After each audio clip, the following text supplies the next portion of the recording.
اعوذ باللہ من الشیطان الرجیم۔ پناہ مانگتا ہوں میں اللہ کی شیطان مردود سے۔ بسم اللہ الرحمن الرحیم۔ شروع اللہ کے نام سے جو بڑا مہربان نہایت رحم والا ہے۔ دا باٹم لائن کے ناظرین کرام السلام علیکم۔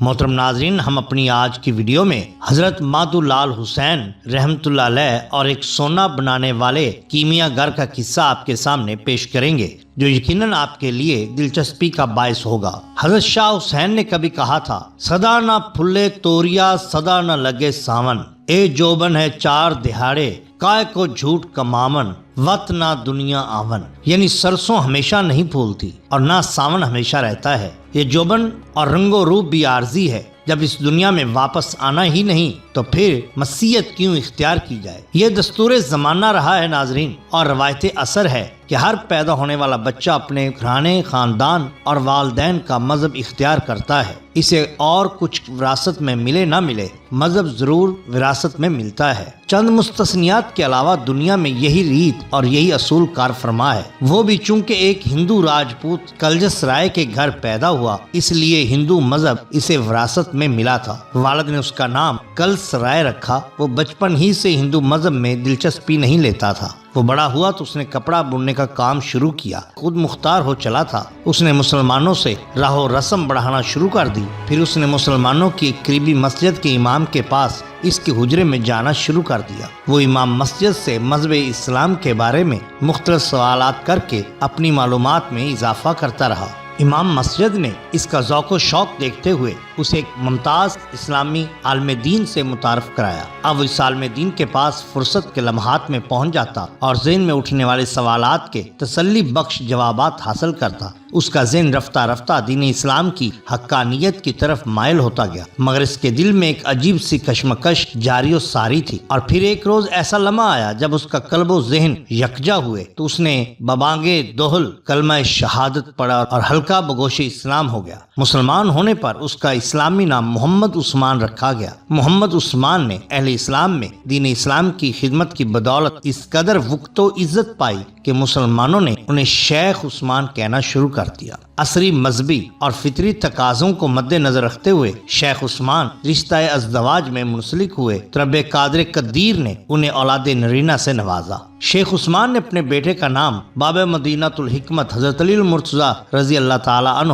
اور خاتون جنت حضرت فاطمہ الزہرا رضی اللہ تعالی عنہا کے فرزند ارجمند حضرت امام حسین رضی اللہ تعالی عنہ کی محبت اور عقیدت کے اظہار کے طور پر حسین رکھا، مگر چونکہ محمد عثمان مسلمانوں میں شیخ عثمان کے نام سے مشہور تھے اس لیے ان کے بیٹے کو بھی شیخ حسین کہا جانے لگا۔ بیشتر مورخین کی متفقہ رائے کے مطابق شیخ حسین لاہور میں سن 945 ہجری بمطابق سن 1538 عیسوی میں پیدا ہوئے۔ عام روایت یہی ہے چونکہ آپ عموماً سرخ لباس پہنا کرتے تھے اس لیے اسی مناسبت سے آپ کو لال حسین کہا جانے لگا، اور پھر جب آپ نے فکر و غنا اور صبر و رضا کی زندگی بسر کرنا شروع کی تو اکثر لوگ آپ کو فقیر لال حسین کے نام سے بلاتے تھے۔ آپ نے تبلیغ اسلام کا مشن اپنی حیات مستعار کا فرض اولین بنایا تو آپ نے پوری کوشش و کاوش کی کہ زیادہ سے زیادہ ہندو حلقہ بگوش اسلام ہو۔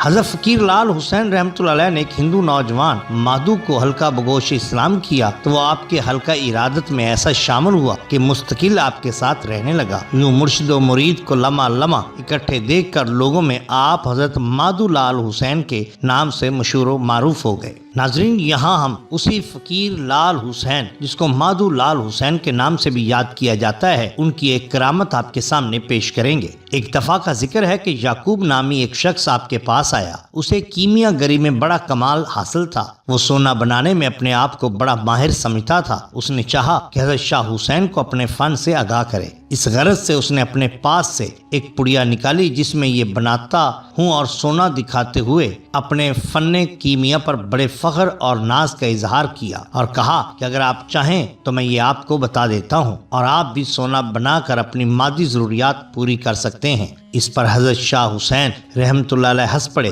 اور فرمانے لگے کہ اللہ کے فقیر بذات خود کیمیا ہوتے ہیں، اس لیے انہیں سونا بنانے کی کیا ضرورت ہے؟ پھر آپ نے اس سے پوچھا کہ اے صاحب فن، تو نے یہ کیمیا کتنے عرصے میں حاصل کی اور کتنی محنت سے کام سیکھا، اور اس فن کو سیکھنے پر کتنا روپیہ خرچ کیا، کتنی رقم کا تو نے پارا خریدا، اور پھر جنگلی بوٹیوں کی تلاش میں کتنا عرصہ گزارا، پھر اسے خشک کر کے کوٹ چھان کر پارے سے ملایا۔ اس طرح تو نے زندگی کا بہت ہی قیمتی وقت اشیاء اکٹھی کرنے میں لگایا۔ پھر تو نے کوئی پوشیدہ مکان تلاش کیا ہوگا جہاں تجھے دوسرے نہ دیکھ سکیں، پھر تو نے بھٹی تیار کی ہوگی اور مٹی کا برتن لیا ہوگا جسے بھٹی پر رکھا ہوگا، اور دل میں یہ سوچتا ہوگا کہ جلدی جلدی کر لوں تاکہ کوئی دیکھ نہ لے۔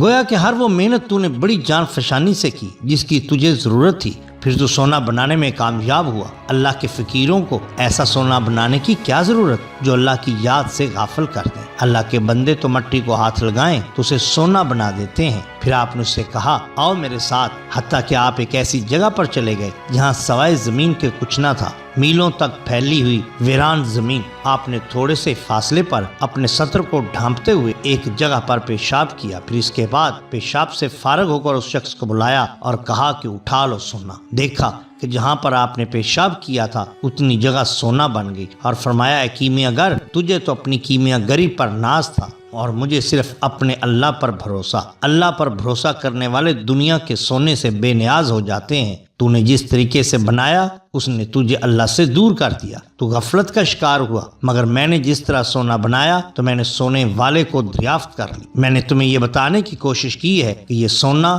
اس کی حیثیت اصل میں ایک گندگی کے علاوہ کچھ نہیں، اس لیے اے نادان اللہ کو ڈھونڈ، کیمیا کو کیا ڈھونڈتا ہے؟ اگر تجھے خدا مل گیا تو کیمیا گری خود ہی آ جائے گی۔ کیمیا گر حضرت شاہ حسین رحمۃ اللہ علیہ کی یہ باتیں سن کر حیران ہو گیا اور آپ کے قدموں میں گر گیا اور سچے دل سے رائے حق کا طالب بن گیا اور آپ کے مریدان باصفا میں شامل ہو گیا۔ محترم ناظرین، یہ شان ہوتی ہے اولیاء اللہ کی۔ اگر آپ کو ہماری یہ ویڈیو پسند آئی ہو تو لائک کیجئے، سبسکرائب کیجئے ہمارے چینل دا باٹم لائن کو، تاکہ ہم آپ کے لیے اور بھی بہترین ویڈیوز لا سکیں۔ اپنے دوستوں کا، گرد و نواح کے لوگوں کا بہت خیال رکھیے۔ اللہ اور اللہ کے رسول صلی اللہ علیہ وسلم سے بہت محبت کیجئے۔ آپ کا بے حد شکریہ۔ اللہ حافظ۔